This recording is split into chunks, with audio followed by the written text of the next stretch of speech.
she got gritty plans. So get out the way so she can wash her hands of the blame and the shame. Welcome to the Gritty Mamas podcast. We are here again at Sundara Studios. As you can see, we have more light this time. You guys will have to tell us if you're watching the actual video, if you like the lights or if you liked the dim, like dance setting. You liked it dark, right? Well, I just, the 4K bright, every zit pops out, all of that. Like, I kind of like being mysterious a little bit, but I can see why people want to actually see our faces. Yeah, I can see the whites of my eyes. I'm looking at you guys. We've got Carly up here. We've got the other camera. 3 cameras going, which is wild. 2 microphones and some nice headsets, and of course our Gritty Mamas merchandise right here. But we're thankful again for Mark and Whitney and their expertise in this literal sound studio at Sundara Medical here in Bluffdale. Like Mark says, it gets better every time. Every time. We're working out the kinks and figuring stuff out, everything from lighting to the screens to the microphones. He's just saying, we're going to get new headsets that are better. And I'm like, Mark, how does this get better? No kidding. Anyway. It's so good, and the sound is so crisp, and we're hoping that you guys all like it. Thanks for being patient through the kinks of the videos and even getting the podcast up a little bit later than normal. It's just trying to... Mark was working so hard. Yeah, he pulled an all-nighter one night. Yeah, because, Julie, what our normal system was is we would record, and then Julie would go home. We switched to just 1 camera because 2 was too much work. It is. And she would go home and do the editing. Well, Mark has done some editing on the last 4, how many? Something like that. 4 podcasts. And he's done it with 4 cameras and 4 microphones. Well, 3 or 4. But he's such an expert that it all somehow is synced together, and it's probably easier for him to edit than... At the end of the day, I'm an amateur and was teaching myself and don't have... You were doing it on GarageBand. There's no way Mark is using GarageBand. No, but that's all I knew how to do. Right. I don't know how to do... I've taught myself Final Cut Pro, which is a video editing, system, because iMovie is what I was using in the past. And I don't even know how to hardly use Final Cut Pro, and the color tinting changes and all the... It's like having an iPhone. It's like giving an iPhone to a child or an older person, and they don't know all the features that it has and that it's capable of. That's exactly what with my Mac. I don't know exactly what I'm doing, but I'm teaching myself when I have time. Which is, never. Come on. Yeah. So all that to say, thanks for the patience and for sticking with us. And we love Mark and Whitney for literally hosting us here in their beautiful clinic. So we're always going to be talking about Sundara and how they provide wellness, aesthetics, primary care, and anxiety solutions. It's a one-stop shop for hormones, all the things. Yes, and speaking of that, I just got my hormones checked. How'd it go? Well, I don't know. I did get the results, but again, I probably don't.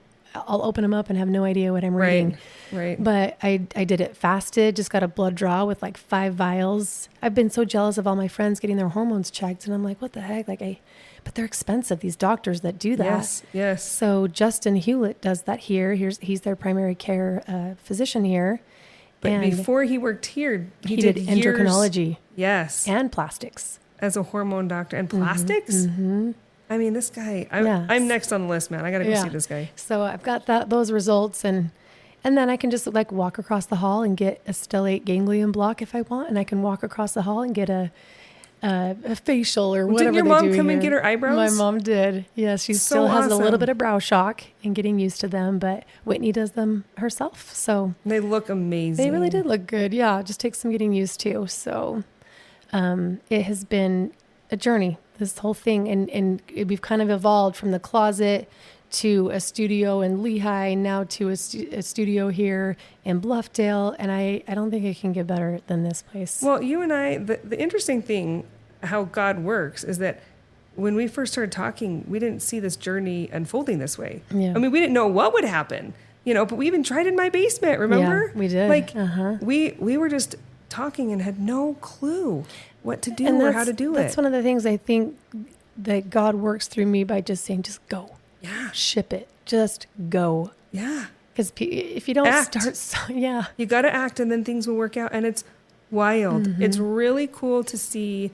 I think we talked about it with Whitney a little bit on one of her episodes about how you just have to have the audacity to ask. Yes, right? She did say that. And I think that there's some truth to that. I think that I'm a big proponent of having good relationships, building sincere, genuine, honest relationships with as many people as you can, because you just help each other along your life journey. And, the guy who helped us with the last studio, we knew from years and years and years ago. And we've just, you see each other more for a couple years. And then there's a couple years where you don't see each other. And then, and now we text often. And it's just this relationship that is a cool friendship that has developed over time. And when we first started talking about podcasting, I never would have thought to ask him about it, right? And it was actually my husband that was like, I'm going to ask him what he does when he records, And anyway. It does. It just all these doors that open up and these windows that open, or the windows that are even cracked open, and the doors that are flung wide open. Like I have a relationship with you, and with people here at Sundara and the doctors here. And then it's just like all these relationships that are formed just by asking. By showing up. And I think they're showing up for ourselves and showing up for other people. What's happened with Sundara that is so cool is you had the audacity to ask, and they showed up for us. Yeah. And we're showing up for them in other ways, right? Yeah. We're like, we've created this friendship with them that's genuine, and we like each other. We're good friends, right? Like off camera, we're texting and Marco Poloing and having a good time just because we're friends. Right. But that relationship has been built by showing up for each other. And at the end of the day, she's one heck of a gritty mama. And it was like perfect to have her on the podcast and explain what she's built and become. And Mark's gritty too. Yeah. It's an awesome friendship. And I love that it was like born this way. And speaking of friendships, and relationships, that's a great segue into what I wanted to talk about tonight. Our update today? Yes, because I have to give a big thank you and hug to the friendships that I have with my neighbors. Oh, yeah. Right? Who have really truly come to my aid when I wasn't even there, actually. So if you have... where do I even start? Do we start back from the first? Yes, because it's a little bit of context. I have a next door neighbor who is 87 years old, and she's she's wonderful. Sweet little old grandma. She gives me the stickers that she gets in the mail. She gives us apples and oranges for Christmas. We'll go help her rake her leaves. Just like zero problems. Very neighborly. And this is right next door. Right next door. Right next door to my right. And she had a single son who was he's like in his 60s.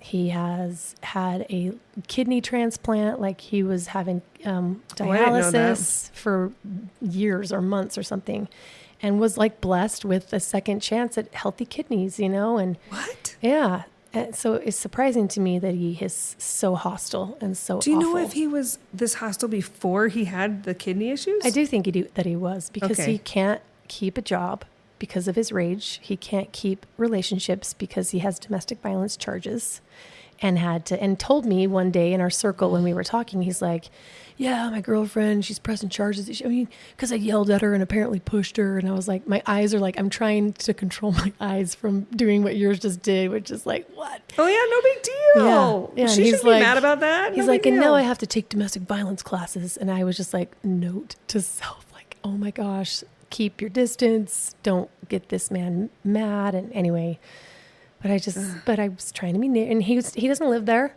He visits and he did for like 6 months because he lost his job and lost his girlfriend. And then he marries someone else and then gets divorced because he treats this person like garbage, and then moves back in with his mother. So that's kind of been... moving back in with your mother? Yes. No wonder he's full of rage. Yeah.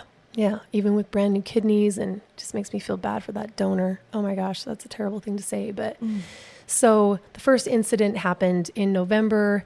If you follow along on the Big Family Jewels on YouTube, he was getting real angry about soccer balls hitting my fence, my own fence.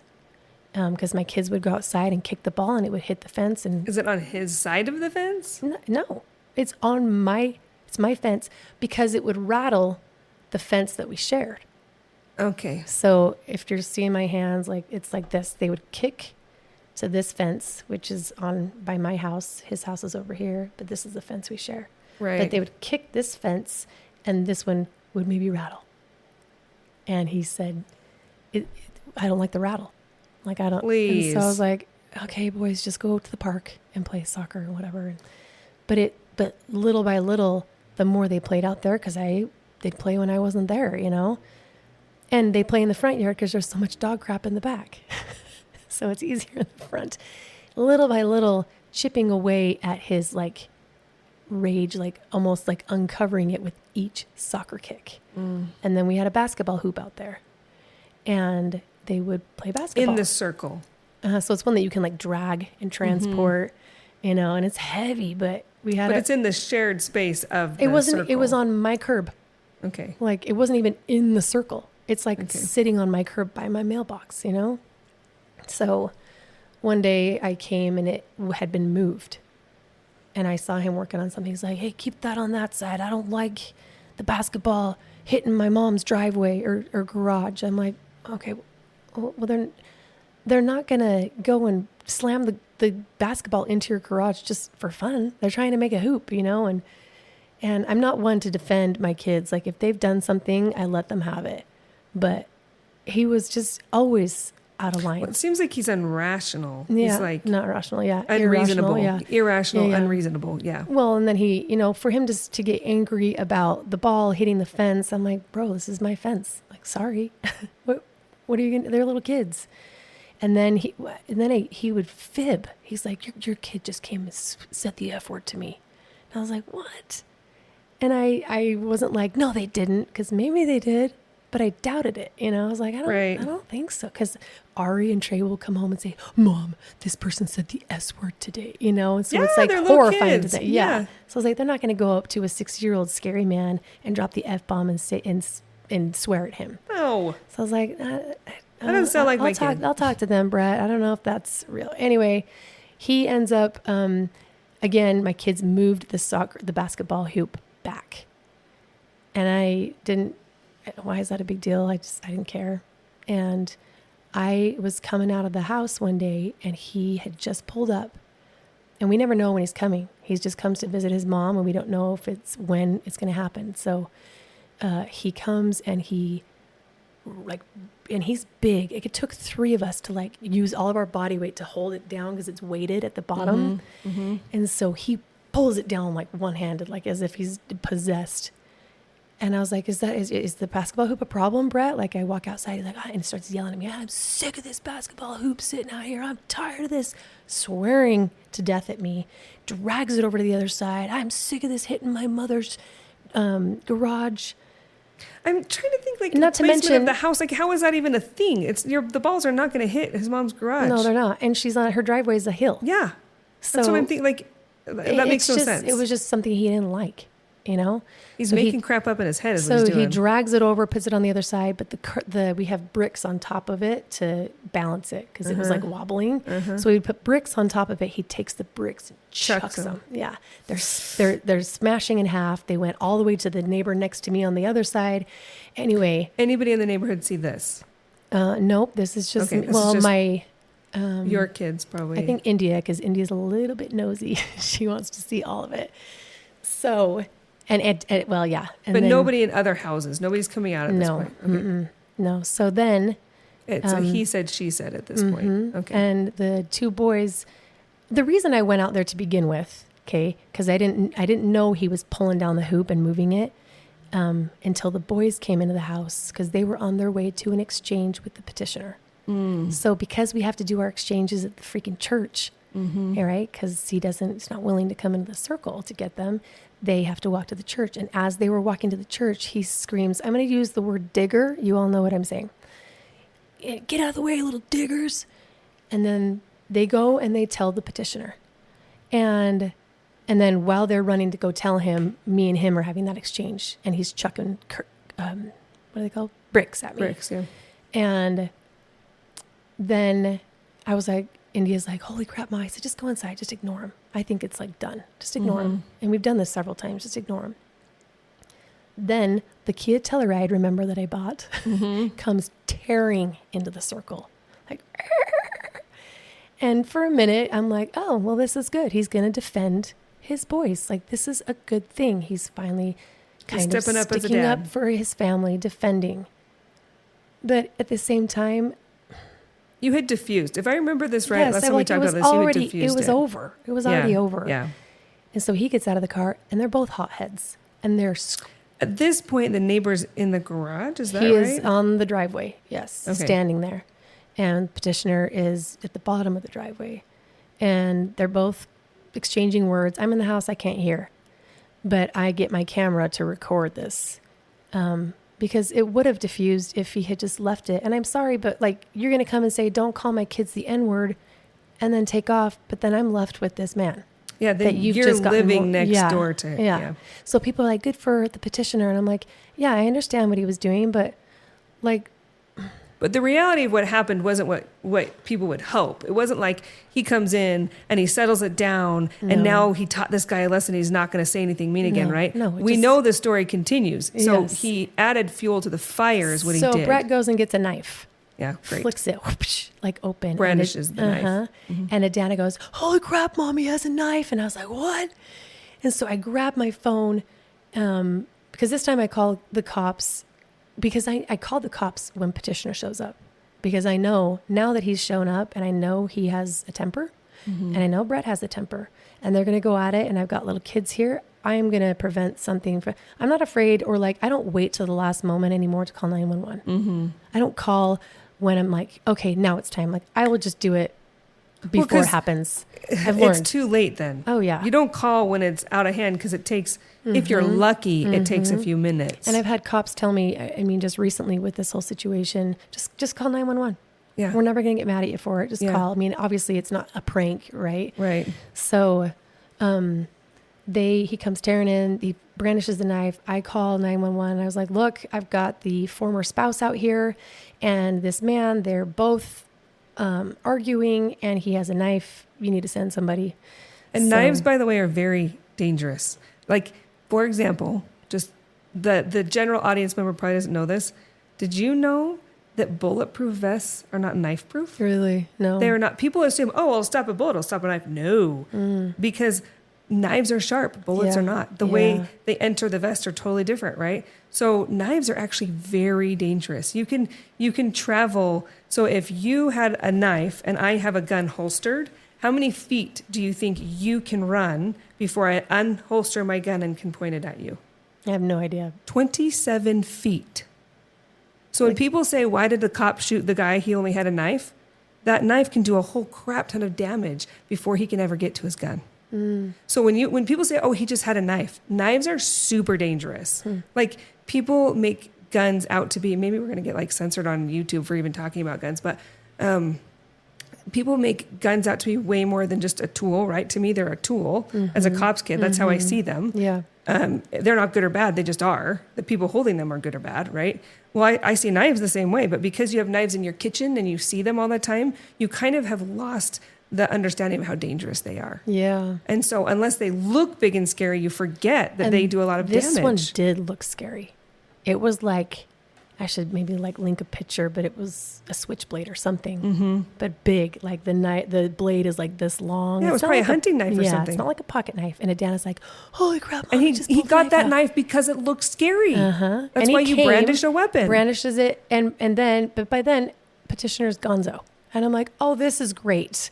Now I have a psycho neighbor holding a Who knife. has a weapon. Yes. And he's just taken off. So good for him for sticking up for his kids. No, now you just he's left created us. a violent situation for the rest of you. Yeah. So cops show up.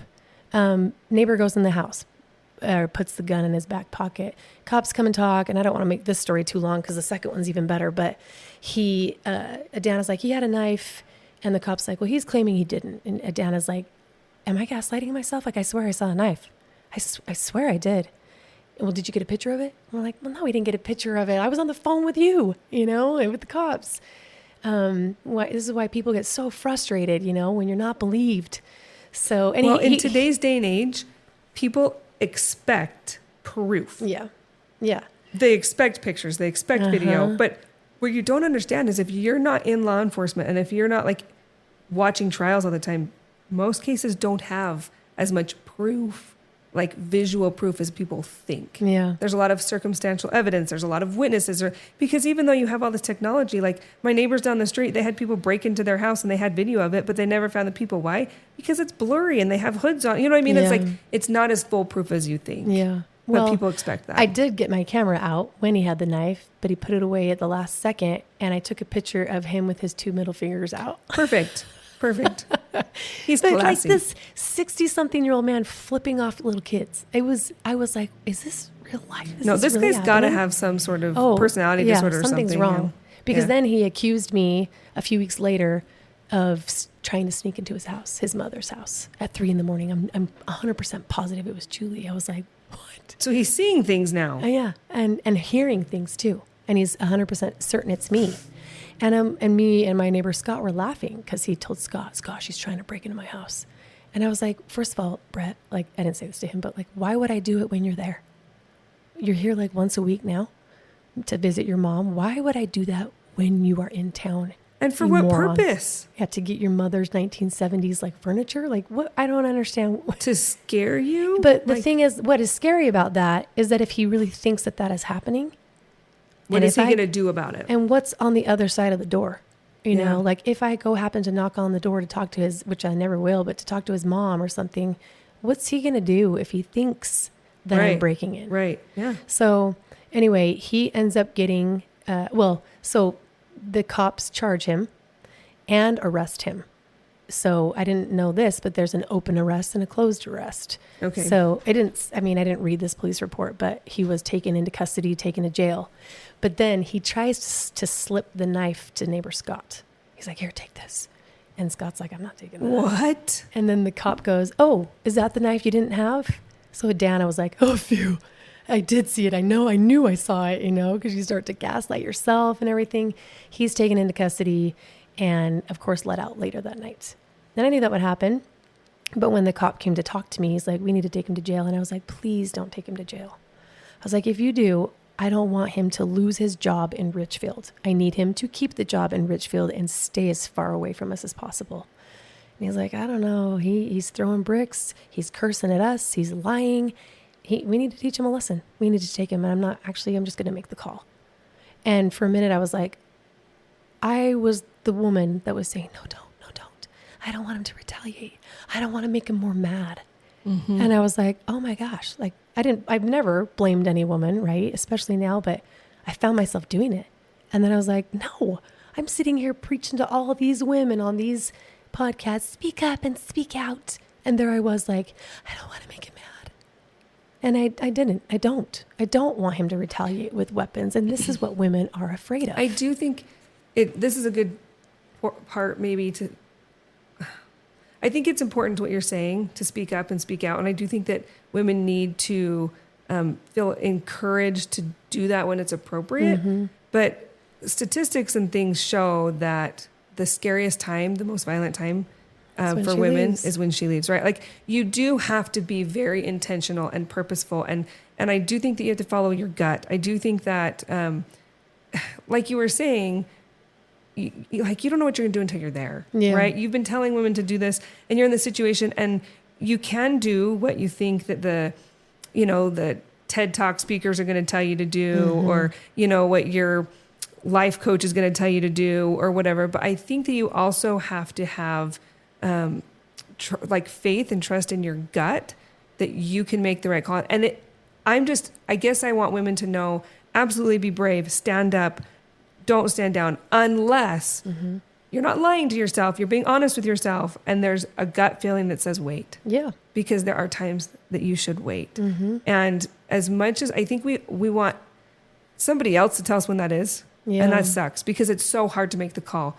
But I think that every woman, even if it's not in this kind of situation, it doesn't matter what we're talking about. Yeah. It could be something with your kids at school or some tough situation. I think we just have to have a relationship with ourselves enough that we can be honest with ourselves and make that call. Yeah. And so I just want to reiterate that because of how this goes down the road, how this leads into stuff. Like didn't they tell you at this time to file a stalking injunction? Yeah, I think he had mentioned it at that point. He was just like, you might consider filing something. And I was just, I listened, but I was like, It didn't feel right at the time. No, and I was just like, I cannot go file more stuff with court. Yeah. I know how long it takes. I know how much money it costs, and I cannot be worrying about this man. And I didn't want him to even go to jail because I need him to stay there. I didn't want him to get arrested and lose his job and then be more mad and cause more drama. I just kind of you're hopeful that it will just disappear. And it didn't, because he's back, right? Now he's again, but between the latest and the one that you just went, there was another one, kind of. So he's released from jail, and in my head I'm like, okay, I'm on alert. I know he's going to be more mad, but I've also learned from Dana, create the record, keep the pattern going, because I might save another woman.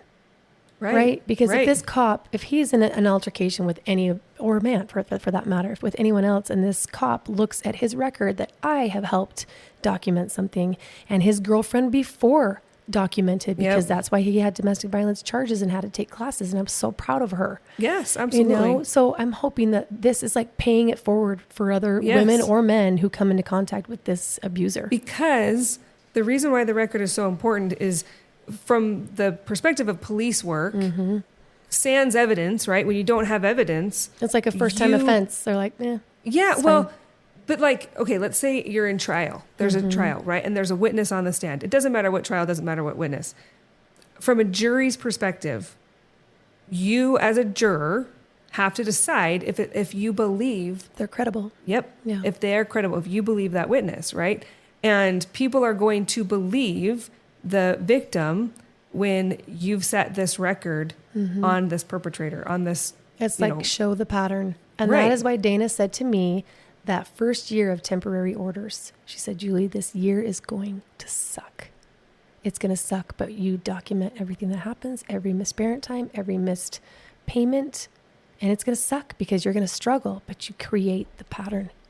And so I did that with him. Well, you don't create the pattern, you document the pattern. Sorry, yes. Create the documentation of the pattern. You're recognizing his pattern. Yes. And that's the important thing is you live the pattern, you experience the consequences of the pattern, but in order to prove it, you have to document it. Yeah, record it. And so that was why I got it on this police record and was like, whatever, I'm just going to do it. Because either way, he hates us. Either way, he's mad. Whether he went to jail or not, he was mad. Yeah, that's true about too. the basketball, and about the soccer ball. Okay, so round 2, I'm sitting outside of Sundara. This is when I first met Whitney and Mark, and poor Whitney waited me. I had an appointment to come and check it out and talk with Kendall, who did the Still Lake Gangrene blog. He's like, come meet Whitney, come see this amazing clinic. And they waited for me for half an hour because a cop kept calling me. So I'm talking to this officer. She calls twice. I'm like, oh my gosh, is something happening? So I'm like, excuse me, like Whitney, and I'm outside of Sundara and they're waiting for me to go on this tour. I'm sure they have patients and guests and whatever.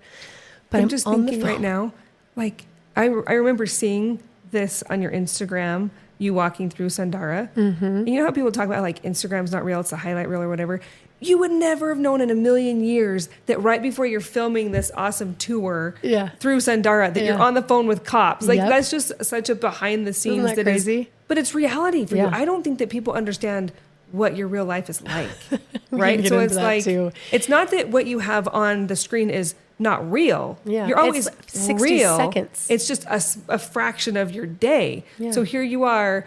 I mean, it's interesting from the Instagram, what everybody else is seeing perspective of it all. But then it's also interesting from meeting Whitney and what they're seeing and what your relationships are like. Like you only have time in your life for people who can do that, who can see what's happening in real life, understand it, not care about it, wait for whatever, because there's no alternative. Right. You can't associate with people who can't like meet you where you're at. Right.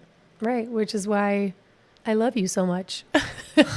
And you're such a good fit for me here because you've done that all along and you've got a gift with it, Carly bit. And so does Whitney. So does Mark, like people who have been through crap. I think sadly it's you go through things and it gives you patience for other people. And it gives you compassion. If you can see people clearly, it's hard not to love them. There's a saying that goes something like, if you could see the struggles that everybody has, it would be hard and understand their story, it would be hard not to love them. I think if you make an effort to really understand somebody's story, you want to be part of it. You want to. I just can't seem to do that with Brett. Okay, well, no. That's different. That's Although, he probably did have a traumatic. People are that way for a reason. That's why I asked about if he was this way before what did he get? Kidney transplant. Kidney transplant, yeah. I could not get the word kidney in my brain. Anyway, because that kind of trauma can cause other things. So I'm trying to understand him, not because I'm trying to give him excuses, but I'm just trying to understand, like, what sets him off? Why is he doing this? Why is he because it makes no logical sense. No. And if it really bugs you that much, don't come to your mom's house. Like, I don't understand. Why are you putting yourself in that situation? And he's mean to her too. He yells at her too. She's afraid of him also. So, obviously something in his life happened to make him like this, but again, his issues aren't his excuses. It doesn't make it okay. Right. And if a man is not, or a woman is not willing to go and get help for this rage that they're denying, he was ordered to classes, and makes me wonder about his hormones. There's an imbalance there somewhere. Sheesh. So I'm outside Sundara talking to the police officer. She's like, "Hi, I've got Brett, who is your next door neighbor, right?" And I was like, "Oh." She's like, "He is accusing you of trespassing." I was like, "What?" It's like we share fences. If I go to get my mail, and I've stepped on their curb, and I didn't laugh, but I was like, "Really?" She's like, "He's accusing you and your kids of trespassing. He wants you charged for trespassing. He also wants you charged for property damage for his mother's garage being dented." And she's like, and then for something else, this was just the biggest waste of my time. Because and that's one of your biggest pet peeves that people don't know, because you have so much crap to do all of the time. Every single minute is planned out, Yes. You can't spare. There's a Seinfeld. Did you ever watch Seinfeld? I can't really stand Seinfeld. Okay. Well, there's some one-liners that are worth watching it for. And there's this one scene where the main girl is in a bathroom, like a public bathroom, and there's no toilet paper. And she asks the lady next to her, "Do you have a square to spare?" And the lady's like, "I don't have a square to spare. Like, I don't have any toilet paper for you." But that came to my mind when you're saying, "I don't have a minute to spare," right? Yeah. It's like I don't have a spare minute. I really don't. And then these people were waiting for me. Poor Whitney's waiting for me on the so you're inside. torn in two different directions, and it's a waste of your time. And my kids are kind of running around. Because they were there. Yes, in this beautiful I was like, "Oh my gosh," but I had to talk to this cop. And anyway, I said, "Officer, I'm so sorry. This is the biggest waste of your time." I said, "This is retaliation. He's extremely, he's a loose cannon, and he's mad and that he went to jail, and now he's trying to press charges on me and grab anything that he can." She's like, "Look, I can see right through this." She said, "Yeah, that's not normal." No. And she's like, "I see no property damage from soccer balls. I see normal wear and tear on the garage."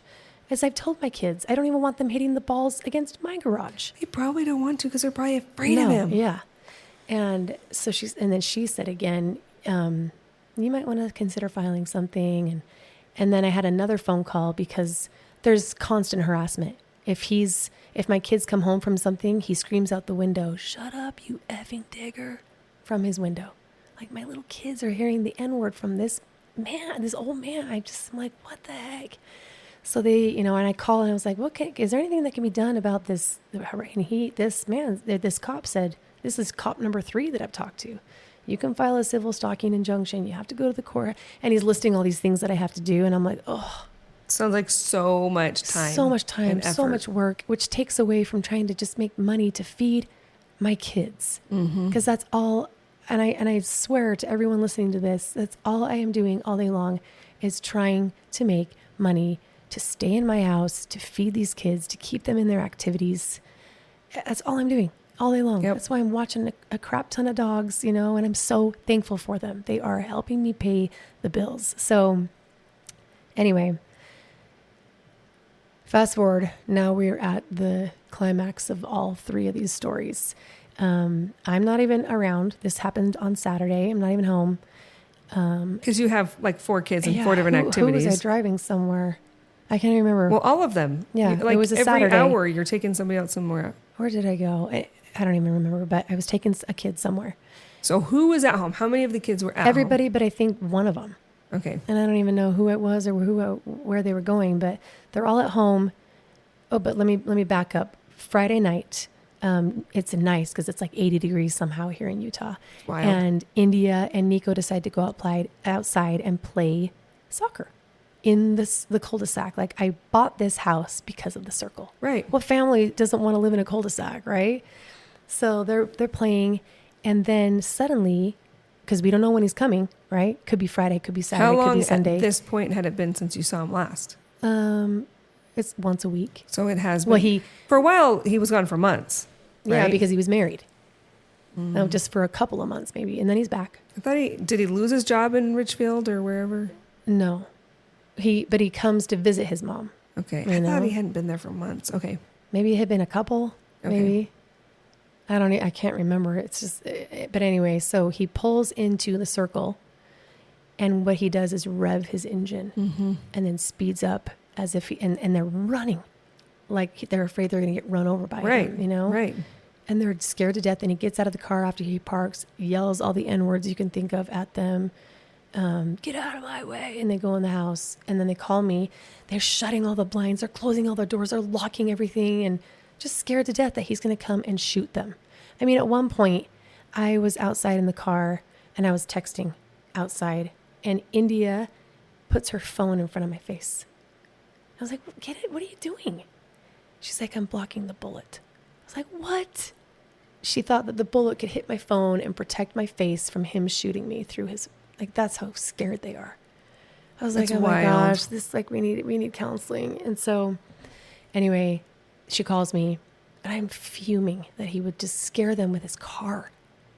Like, well, I mean, we spend their whole lives trying to teach them like safety in parking lots. Like, they're already afraid of being run over by cars because we're terrified of them getting run over by cars. Yes, watch and both now ways. there's somebody who's like Revving their intentionally, engine, yeah. right, making them feel like they're going to purposely seek them out, right? They call them, I mean, my kids have been called fat and things like that, but my kids have never had that kind of terror and like being called names, and it's so degrading. Yeah. You know what I mean? Yeah. Like, to be so degraded and know that they hate you, that he does not see them as human. No, they're disposable. And if that's the case, then what will he not do? I know. So I called that night, and I was like, talking to another officer. I'm like, look, I'm getting it on record. This is probably the 5th time that I have called myself. And wait, were there neighbors this time? No, because this was dark, and it was not dark. Okay. It was like dusk. And so I did call Scott, and I said, Scott, when I'm getting them all confused. I think I called Scott the next day, but I called the cop, and he just said, yeah, I'm reading this up. You call us if you have any problems. And then he's like, don't hesitate to call 911, just call it. So the next day, his car is gone. And we're like, yes, because he usually leaves early in the morning. He's gone. They probably wake up in the morning and look to see if he's there. It's probably the first thing they do. Oh, we all is look do. out their window. We're all terrified when we go out there. Is this red truck there? Oh, good, it's gone. And it was gone. Ugh. So I go and I leave, and I take the kids to a soccer game, whatever. Scott is out there. It's 8, 9 o'clock in the morning, and he is out there cleaning his yard. He's mowing the lawn. He mows Sandy, who is the mom, the old woman, his mother. He mows her lawn. We rake her leaves. Mm-hmm. So he parks both of his cars. Scott parks his own cars into Sandy's driveway so that he can clean the garage and blow, all the leaves in the grass and everything. And my kids are and then he's out there playing soccer. Scott will every once in a while play soccer with my kids out there. He's such a good guy. He's a great guy. And he's playing with Ari. Well, red truck pulls up. He has not left. He just must have gone somewhere in the morning, maybe to visit his mother. Like, who knows? Pulls into the circle and is honking, babe, babe, babe, and waiting for the kids to scatter, waiting for Scott to scatter. Everyone's outside. All the neighbors, all 6 of the neighbors. Is he mad that there are cars in the driveway? He's mad that we're blocking the circle because kids are playing, and he's mad that cars are in his circle or in his driveway. So Scott's like, okay. He's like, get your cars out of my driveway. So he moves the cars. And then Scott's like, bro, you are, and he's saying, get these diggers away from me. And all the neighbors hear that. And so my sweet next door neighbor, who was a young mom, like 30 years old, she says, oh, absolutely not. And yells at him, you are not going to say that. And he said, good for her. Shut up, witch, with a B, like out loud. Doesn't care who is hearing him. Zero filter. little kids, like Naoma's out there playing, you know? He's escalating. Oh, he's getting even more furious. And then Scott says, Brett, you are out of line. You're out of line. He said, shut up, digger lover. Saying it to all the neighbors, just screaming at him. And then the kids are calling me, Mom, everybody's out here. It's like this scene. Everyone's out here and he's screaming at everyone. And Scott's trying to chill him out. I said, go in the house, go in the house. And they're like, no, Scott told us to stay outside. I'm like, why? And Scott had told me, no, I want them to stand their ground. He does not own this circle. He does not own the sidewalks or the street. Well, newsflash, he doesn't own any of it. He doesn't even own the house. Does. In fact, I forgot to mention that. They're like, we're not going to charge kids with trespassing. We're not going to charge you with trespassing or property damage because this is not his house. He is not the owner of the house. Well, I'm on the trust. You are not the owner of the house. So he's been turned down because he doesn't own the freaking place. No, and thank he doesn't. Heavens that he doesn't. So he's screaming at everyone, but I can't see it. All I'm hearing is commotion on my phone, and my kids are scared. And Scott's telling him to stay outside, and I understand why, but I'm like, go inside and save yourselves. This dude has weapons. Yes. So I was like, I call the cops while I'm driving. I said, this guy, I called last night, and, you guys told me to call whenever, and he is out there screaming at everyone and calling people names, and bad names, like the amount of words coming out of this man's mouth. And meanwhile, of all neighbors that happens to be in town, it's the neighbor who pulled the rifle on us. The other neighbor's in town? He's in town, and he's in town What? 2 weeks out of the entire year. And he's there? He's there, outside working on his yard, because he's been gone for 6 months. So he's cleaning up his yard, because he's been gone for so long. And they start, is the word collude? They're colluding?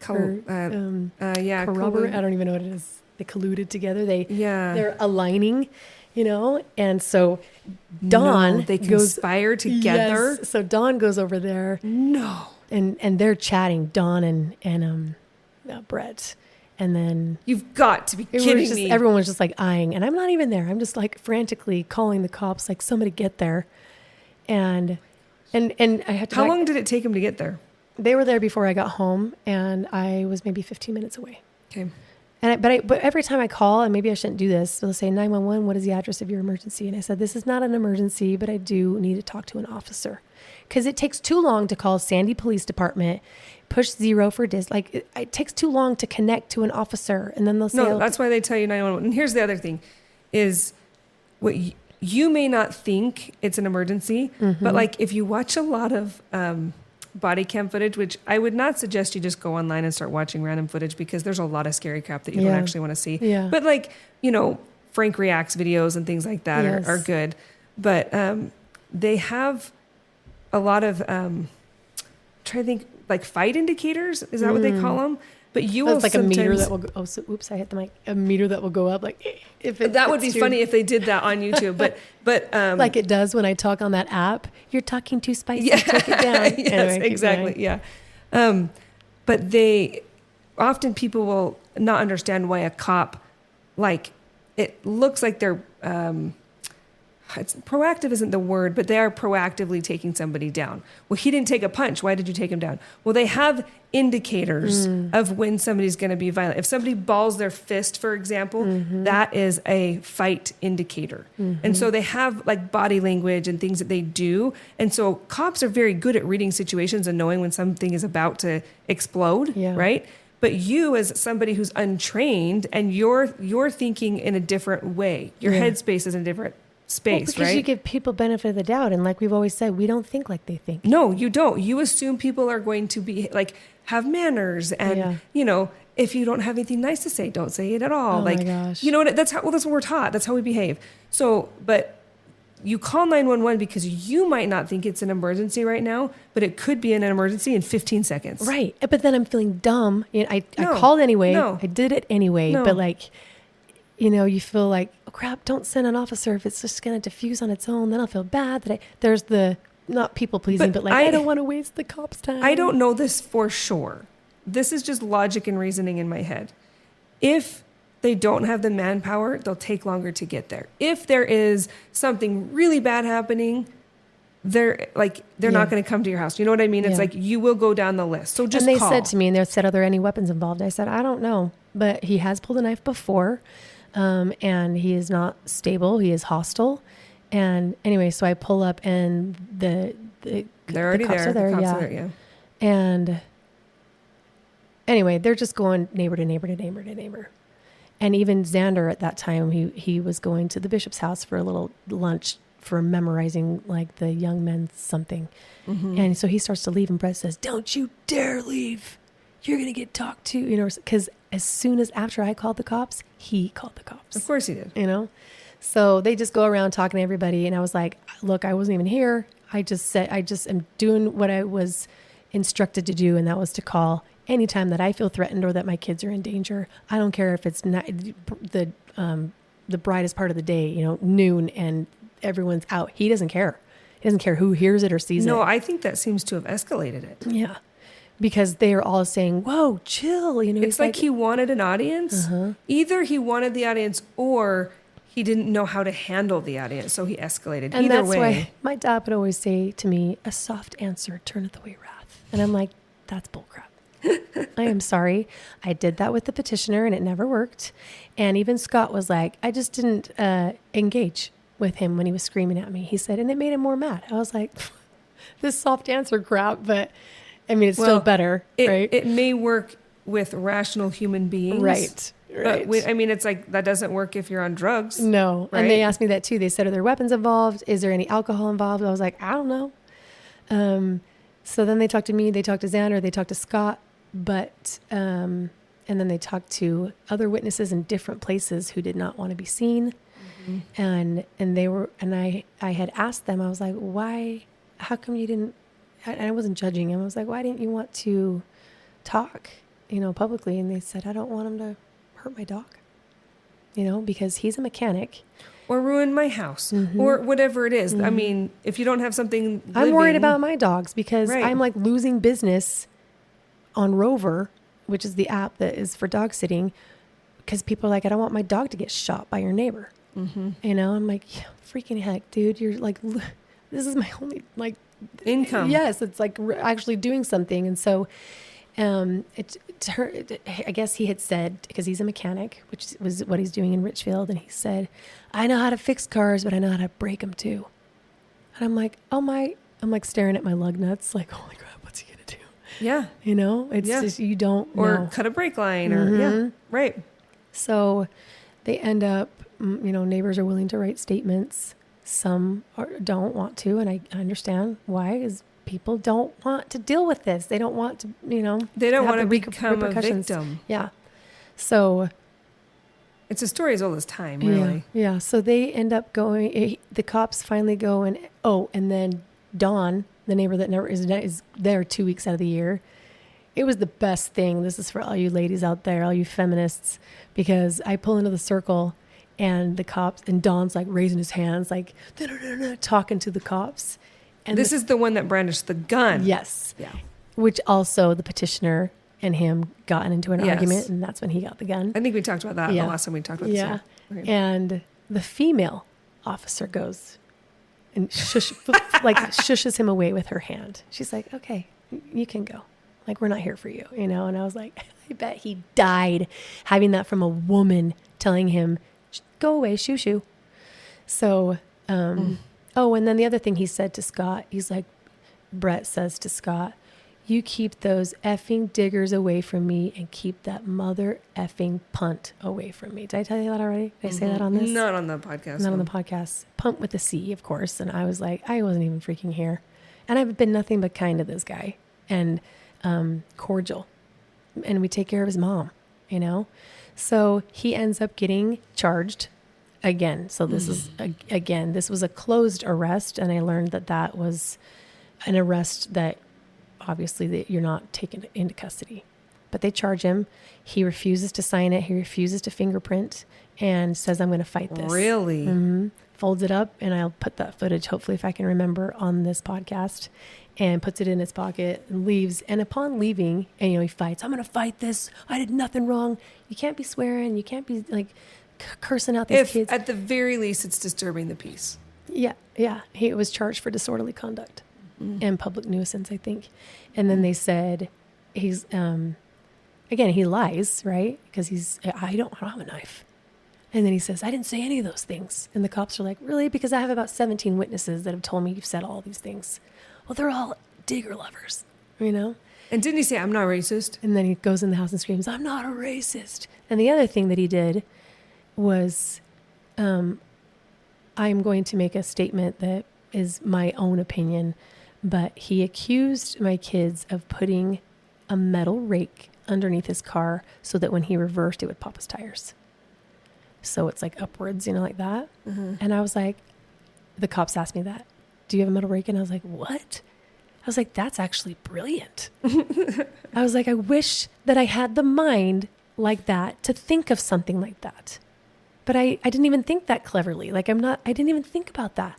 I said, if anyone would have done that, I would have thought it was the oldest teen boy, but he wasn't even here. He was at a friend's house when this was all going down until he came back. And then, you know, my sweet neighbor was like, look, I wouldn't have blamed them if they did do it. He said, not to mention he's using that car as a weapon. Yeah. You know? Yeah. Of course, if they did do it. Self-defense. You could argue that. Yeah. They're putting it under the tires to pop his tires so that he won't like rev his engine and chase him down. But they all denied it. My kids. I'm not like saying they would never. I don't know. But they're like, Mom, because they don't mess with him because they're scared of him. They're terrified of him. Yeah. My opinion is that he put it there himself. Mm-hmm. And to frame us. Because again, remember, he's told me your kids came up and swaying the F word. And if he's saying that you're breaking into his house in the middle of the night, yeah. He can't prove that, but he could put a rake that's a physical object behind his car and try and say that you did it. Yeah, I 100% believe he did that himself to try to. And then the next moment, I go, he's like, the soccer balls are hitting my door, blah, blah, blah. And I mean, if that were the case, come to knock on my door and say, your kids, you know, can you stop with, but we were never touched. It was Does my this own guy fence. have kids? No, he's never, he's been married just barely recently, but already divorced, remarried her, divorced again, girlfriends that are just like, I mean, he is a predator and he is an abuser, but, so the rake thing happens and then that night, you know, that's when India came inside and that's when he yelled at her from the window. And then I was like, I am done with this. And I'm sorry, I have to back up again because that morning before all this went down, I was like, Scott, at what point do I do something more? I've called, I've made the record. You know, he's like, I mean, Julie, he's here once a week. You know, is it worth it? And I was like, yeah. He's like, then do it. You know, because I've had that conversation with him because he's a former cop. That's right. You know, he's like, I've had that conversation with him a bunch, but he's like, you know, is it worth it? I mean, hopefully she'll sell the house soon because she can't use the stairs. She had fallen down the stairs, broken her ankle. That's why she wasn't there. She can't live there. It's not safe for her. And then people are like, well, what if he takes over the house? Yeah. But luckily, I mean, he's got siblings. So I think that the inheritance or the house, they'll have to sell it to split it all up. Yeah. So, but then what happens when they have to sell it? He'll be there, you know? Maybe not though, because it'll have to be in pristine condition and showing it and all of that. But like to take all the stuff out is what I'm worried about. Maybe his siblings will do. He's probably... His siblings don't even live in the state. Well, I mean, maybe, but he might also be not very helpful. Yeah. I won't get into that. I have experiences with extended family members that I'm like, really? Well, and he'll say, I'm the only one that does anything. Well, it's because you're the only one in Utah, you know? So, and good for you. Maybe his siblings will fly in to get what they want because he won't give it to them. And maybe he won't show up because that next day, or I guess that was a Saturday, so Monday morning, kids are out of school. This was 2 days ago.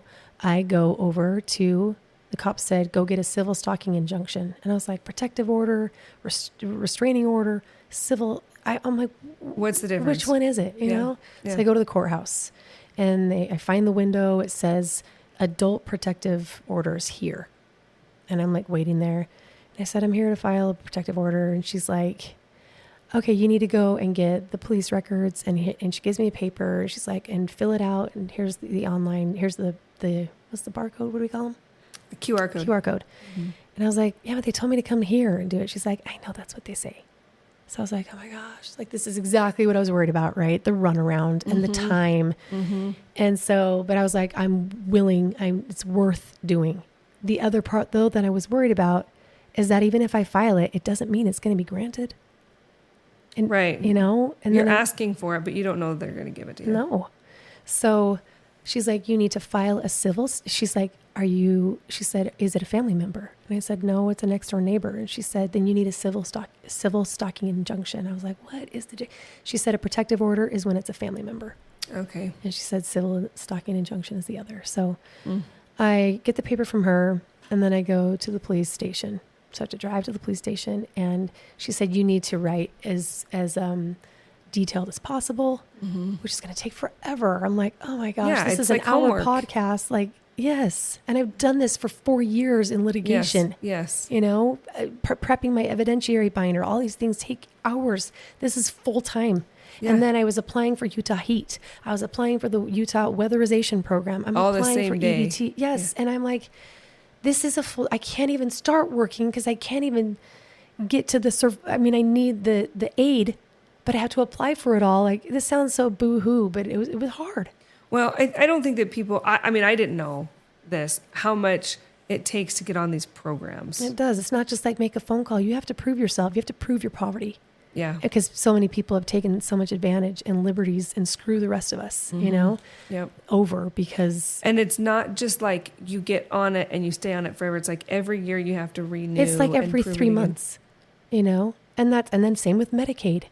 I was on Medicaid, and everyone's like, get on Medicaid. And I had that for a minute, but I had to submit tax documents like every 3 months, I swear. And maybe I'm exaggerating, but for 8 kids, I had to do each of their socials, each of their birthdays, each of their, you know, it took days to apply for these things. So this is why I was so hesitant, because I'm like, I don't want to have to go do this. It's going to take forever. So I go to the police station. I ask for the records, and he's like, that's $16 per record. And I had 3 records to get. So that's $48. And I'm like, oh my gosh. I'm like, do I even have $48 on my card? And I give him the card, and it declines. And then it's not because I didn't have the funds, but it's because he's like, oh, we don't take this bank. I was like, oh my gosh. You got to go to an ATM, and I do not use ATMs. I will not use an ATM and pay money to get money out. Yeah. I just will not do it. Yeah. But I had no other cards. So I had to go to I didn't even know how to use the ATM. I didn't even know my PIN number because I just have a credit card, you know? So that took forever. Anyway, this is totally not neither here nor there, and it's irrelevant. But it was just like, I have 8 kids at home who are not in school. Right. All calling me like they are during the podcast, calling me, where are you? And fighting. And I'm trying to just be as efficient and quick as possible. And so I get the cash, and it's only in increments of 20s. So, and of course they don't have change. No, so I can't pull out $48 and I can't pull out $50. I have to pull out 60. Do you have 60? I had to make another transfer. You know what I mean? Like, that's how poor I am. So I get the $60 in cash. I have to run back because it's not in the same building. Run back to the police station. Here's my money. And then you have to fill out, you have to have the case numbers, by the way. So I got the case numbers from the cops. They're like, and they helped me. They're like, hey, give this case number to the station when you request records. So I had 3 case numbers, paid the money, and got them that day. And so then I went home. I filled out all the civil stalking injunction stuff online. It was pretty self-explanatory, but you know, what's his social? Where can we find him? And I was like, unknown, I don't know. Yeah, how would you know that? I didn't, but sometimes it's husbands, right? But that wouldn't be the civil. That would no, be but I bet it's a similar form, like protective order. I don't know. Okay. But I mean, there was some stuff that I knew, and there were things on there that were like, do you need to be safeguarded? And it would let me click on something to safeguarded as the person being served this injunction can't know the address of the person who's filing. But I was like, that's pointless because we're next door, you know? Yeah. So it took a minute to fill that out. Finally, after a lot of technical stuff, I get the document. It's basically, I type it all in and then it sends me the whole PDF printed and ready to go. So it's just like as if a lawyer had done it for me, right? Mm-hmm. But I printed it, I did it myself. I attached the police record, but then at the court, and I email it over. She writes me back from 3rd District Court and says, okay, this is great, but you need to merge all the police reports into one. I'm like, how do you do that? I didn't know. So I had to type how to merge a PDF, 3 PDFs into one. Like, I was like, just take the stupid whatever. Why is it so hard? Yeah. So I had to figure out how to merge. You can just click and drag, by the way. So I learned that, but I had to look that up, and this took all day long. It's hard enough for me to figure out how to screenshot on a computer. Oh my gosh, Shift F4. Like I have had to learn that myself. I finally get it over. She's like, we've received your request, like 3rd District Court. Like I sent it in, I did it. And then like maybe a couple hours later, the judge grants the civil stalking injunction. I think when I read it, it said it's good for 3 years. Is that right? Good for 3 years. But right now it's just a temporary order. He has to follow it right now, but first he has to be served. And he has to be served in his hand, not by mail. So that's where they're saying, where can we find him? Where does he live? I'm like, I don't know his address. And he's not always here. This is like a once a week thing. I know he's in Richfield, and hopefully they have a social when they arrested him and all the things. So they have to serve him. And they said, and you will not know when he's served. I'm like, well, that's weird. But I'll know in 10 days because he has 10 days to file his objection. And if he files an objection and wants to fight it, I get to go to court again. Oh, yay. You know what I did notice when I was reading it is he is now the petitioner. Yes, and I'm the respondent. Other way around. It's I'm the petitioner. You're the petitioner. He's the respondent. Yeah. It was the fact that you funny? were switched to the petitioner. I was like, I don't like this. I want to be the respondent. Yeah. Because we're so used to the petitioner being the bad one. I know. But I also read it, and it has my kids in there, bolded, caps lock, and it says, number 1, you are here, like hereby ordered to stay away from the following. List all of our names. I saw that. Number 2. And their schools and your house. I wrote all that in there. Yeah. And then I said, and then number 2, you are ordered to no contact. Mm-hmm. So I've been able to tell my kids, look, if he even so much as says hi to you, we can call. Yeah, I was going to say, what is contact? You can't say anything to me. You cannot speak to me indirectly or directly. Is there, I'm reading on my phone quickly. So he can't email. He doesn't email, text, none of those things. Is there a foot, like a distance? Like you have it to say wasn't 30 on there. feet? I know, because it says stay away. That's what I'm And I was curious. like, so does that mean that he can come? I'm sure he can. I'm sure he can go and go on into his mom's house. But see, I'm wondering, it's not his house, not his property. So if there's like 1,000-foot rule, he might not be able to visit that. His mom's not even there anyway. Yeah. So for him to even go there might go against that protective order. Because, and that's the problem. This is the problem with courts, because vague does not go over well. No. You know, because I don't know what does stay away mean? Right. Because some orders say 100 feet. Right. You know, and you're like, but it says you are not allowed like to communicate directly or indirectly, verbally, text, email, any of it. So I said to my kids, I said, I texted the order to all of my neighbors. Mm-hmm. I said, if I'm not home and you see him talking to my kids, you can see right here, I have the order. Please call 911 for me. And my kids know where the paper is. And it says, keep this with you at all times, you know. But I think the best part was, and I want to mention this to all you listeners out there, us, you women especially, that when we think of stalking, you think of the peeping Toms, and you think of somebody with binoculars. Or like a really scary ex-boyfriend or something knowing like that. where you work and like sneaking on you, looking through the windows. Yeah. And I was like, I don't, maybe he was doing that, but in this document that I'm filling out, it said stalking, like stalking with an asterisk. So you could click on it to be like, well, what is stalking? Is it? Yeah. And it said anyone who makes you feel unsafe or like your life is threatened. It wasn't just somebody following you around. And I was like, oh. Yeah. Well, think about, in like the animal kingdom, right? Who stalk, like think of a leopard stalking its prey, you know, like why is it stalking it? To eat them. Yes. Right? Like you feel like your life is in danger. It doesn't, in our minds, and we've watched enough Hollywood shows to think that it's days and weeks and years of binoculars. Or like people, like somebody leaving something on your car and then on your front porch and, whatever. But really, you think about stalking prey. Yeah. And that's what it is. That's so scary. So, but on that paper, it says the court has reason to believe that this is, reason to believe that there is enough evidence for a civil stalking injunction. The court believes that the respondent is the stalker, period. Like just to when see I read the that, words. I was so happy though, because I knew that he had, you call the cops, he calls the cops. Like he's trying to convince them that you're the bad guy, right?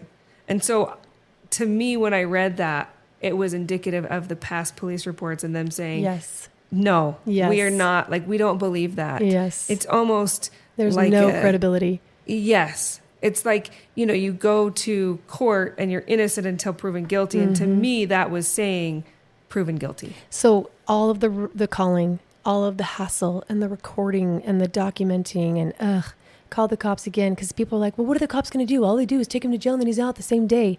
And yeah, it's frustrating, but I'm like, but it creates that pattern of abuse. I think it also does something for the neighbors. I think it created, talking earlier about the need to listen to your gut. If you had gone earlier to do this, you wouldn't have had 17 witness statements, right, of other neighbors.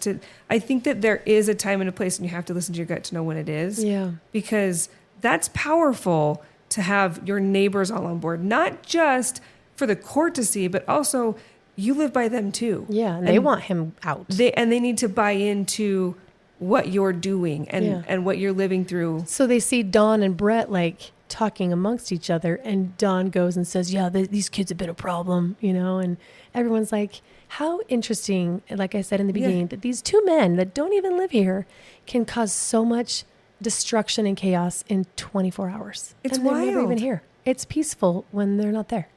Because everybody else are good people. I mean, the impression that you get online when you see your stories, that you live by these abusers and stuff, it's like, what the hell is wrong with Sandy, Utah, But then you realize, one of them lives in California and one of them is basically homeless, going back and forth or whatever. Like, this is not what it appears to be. Yeah. But why is it that way? And why do they stay? I mean, they have options. I know. This guy owns 2 houses. Why does he not sell one and leave? That's what we've all been asking ourselves, right? the same question. Is he a single guy? Yes. Like, look, why are you there? I mean, the thing is the victims are the ones that, where are you going to go? I know. Like, and then you people can't go online, anywhere. you need to move. I'm like, okay. Yeah, because that's the easiest thing to do. I mean, where can you go and get rent that's cheaper than your mortgage right now? And maybe if I got paid more than $140, don't even get me started. I won't even go there. But it's I'll the just leave it at worst. that. You, as a single mom who has no help, you can't pay a mortgage. Like, your mortgage that you have established now, you took out in what year? Well, I refinanced like 5 years ago, probably. It's got to be more than that. 6 years, maybe. Well, Maybe I'm thinking during my current rate that we locked in was maybe about that time. It was probably 2020 when we got our latest rate, and it has now doubled, if not more. That, like, we could not afford to live in our current house. No, I mean, actually, we couldn't afford to live in our current house if we hadn't moved into our current neighborhood 5 or 6 years before that, right? Like, we bought into our neighborhood literally for a third or a fourth of what it's worth now. We could not live where we live now. And that's why for like even the judge to say, we'll give you 5 years to sell it. I'm like, what? Like, where are you going to go? Which was generous, like we talked about, Like, where am I going to go? And then Adana having that cotton candy picked dance poster, if you know what I'm talking about, where I was just destroyed in the comments. Oh, you need to move. If she's in a predominantly white community, you get out of there and you move. I'm like, okay. Yeah, we're going to move to West Valley. That's a great idea. Yeah. Are you freaking kidding me? Seriously. Out of state, or like, where do you want us to go? You want to go to Chicago? I know. Like, come on. I know. There's no easy. The thing is like, you're dealing with one kind of hard where you are, and you move and you'll have a whole different kind of hard. Totally.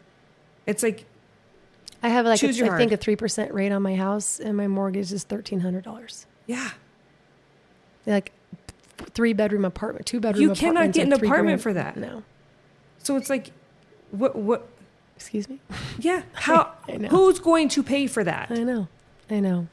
So it was an emotional weekend. It was high stress. I kept, every time that I'm in those situations, I'm like, the block is blocking in my neck.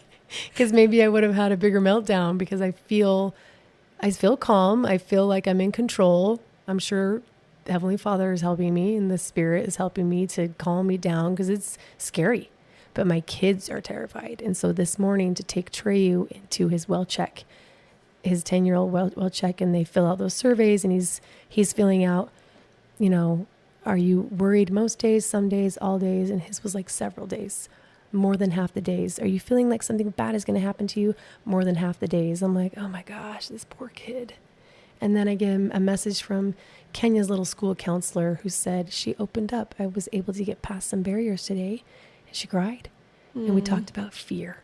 I was like, oh my gosh, I'm so sad for them. It just breaks my heart that they're experiencing this kind of racism and hatred for playing soccer. Which, I mean, I will be honest, I didn't think it was real anymore because it's not like real this. in my life. No. I don't associate with, I associate with people that might have preconceived notions about groups of people. I mean, being LDS, you hear crap about Mormons online all the time. The stupid show that's online paints us in a light that I don't like, right? Like, you hear crap all the time, but not like this. Mm-mm. Not No. such bigotry and hatred that people actually act on it. It's one thing when it's words, but when the words turn to physical violence, the revving of the car and the brandishing of the knife and all, like, that's scary. Yeah. That's like KKK crap in my mind, right? I know. That you just think is not around anymore. For not like, and we've done, and the funny thing is, Scott finally said, dude, we're done. Because I didn't mention this and then we need to close this one out. But the next morning he's leaving, Brett, and he sends a text to Scott and says, how dare you, leave your cars in my driveway? How entitled do you think you are? Don't you ever blah, blah, blah, blah, blah. And what's so funny about this is that Scott picked up Brett from jail and took him home. Yeah. And is taking care of his mother while he's doing his domestic violence classes. I was just like, this is unbelievable. Maybe, is that why he comes back, is because the classes are local here? Well, he told me at one point, he's like, I was worried because he's like, I don't know if I'm going to get this job in Richfield because I have to take 10 domestic violence classes and they're in person. And I was like, well, can't you just, do it online? Crossing my fingers. Something happened to where he was able to do it online. So I think, but no, that's not why he comes home. I think he comes home to see his mom, maybe have somewhere to sleep. That sounds familiar. Sleep, wash up, shower, eat, and leave. Anyway, that was what happened this week. This is, of course, a longer podcast, but it's a longer story. And I wanted to empower and tell women and men out there that there are options and you can call 911 and you can file things all by yourself. And the judge did grant it. It was a risk. Because then I'm like, was he going to see if I filed it and then it's denied? Like, there's panic. But I just decided to go. Well, I think that's how you describe the podcast too. You felt the fire under your feet. I think that it's our responsibility as, you could say mothers, a mother's intuition. If you're spiritual, religious, you could say follow the spirit. It's our responsibility to be tuned into that so that we know when it's time. And I think that people can give you advice all day and night, right? But they're not in the situation. Right. You need to empower yourself. And empowering yourself doesn't mean what it means in the movies, right? Yeah. It doesn't mean like go and take classes on how to shoot. Or it means be honest with yourself. Learn how to use your intuition, the spirit, whatever you're going to call it. So that it's like, have I told this story here, this analogy? I can't remember if I have or not, but I learned a lesson when it was during one of the times with real estate when it was hard to buy homes. And they just fly off. They go on the market, they leave the next day, right? And my sister taught me, she was like, I used to, walk through a house and then pray about it. Go to the temple, pray about it. Go to the temple, it's a big decision. You're moving your family and all this stuff. Like, it changes a lot of your life. And so it was like, okay, a house would go up on the market and then you would, for those who don't know, going to the temple takes a lot of time, right? I was going to say, she's like losing out on opportunities. Right. Well, because it used to be in the real estate market, houses would be up for a long time. Yeah. But then now you're in a time period where you can't do that. Yeah. And so she's like, so I would pray and go to the temple before. And she would say, I would pray that when the time was right, that I would know. And I think that is the prayer that we all need to have, whether you're meditating or praying, whatever you call it. Yeah. You need to realize that you're not going to know, or you're not going to, you don't have time after to think about it. Yeah. It's think about it now, pray about it now, so that when the time comes, the prayer will be answered, that it's time. If you have those thoughts, act on them. Just go. Yeah. Yeah. At the end of the day, all you've got is your intuition, the spirit, whatever, God looking out for you, and that's it, right? Yeah. You say all the time, nobody's coming to save you. There are cops, call the cops, do all those things, but they're not there in that right moment, right? You just have to be prepared. Yep. You know, I mean, not that I'm saying this like I've done it. I can't be an expert, but listening to you and other people, that's kind of the conclusion that I've come and being to. a cop's kid. Yeah. I mean, there's stuff that I glean, right? But I don't want to ever come across, I think I said this to you on Polo today. Like, I don't want to feel like I'm lecturing people or like I sound like I know from experience when I don't. Yeah. Right. Like, I just notice patterns and learn from people who know way more than I do. But what I'm learning is it's our job to be prepared. And in the moment, we'll know who to call, what to do, how to handle it. And that's always my prayer, that not that things won't happen. I mean, obviously we pray for that. We don't want crap to happen. But the real prayer is when it does happen, we know what to do with it, how to handle it. That's the real prayer, is we're not going to get out of this life without hard things. But I pray that when the hard days come, I know what to do. Yeah. So that's our message tonight. Thank you guys for watching. We will see you next week in this awesome studio. Yay.